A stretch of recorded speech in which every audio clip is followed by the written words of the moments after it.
эки нерсе бар, өтө жаман нерсе, эки нерсе бар, андан дагы жаманыраак. Бирөөсү байлардын текебер болушлугу өтө жаман нерсе.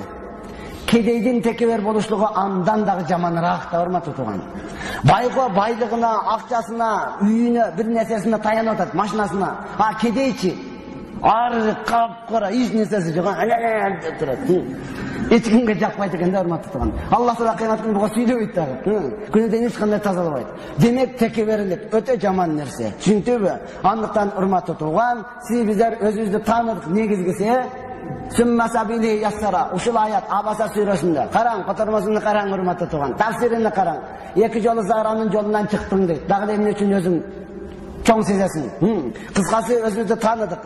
Эми машалла Аллахты тааныш оңой болот, Аллахка ибадат кылышлык оңой болот. Качан сиз кулак төшөп уксаңыз, аны башкаларга жеткириш дагы оңой болот, урматтуу тууган.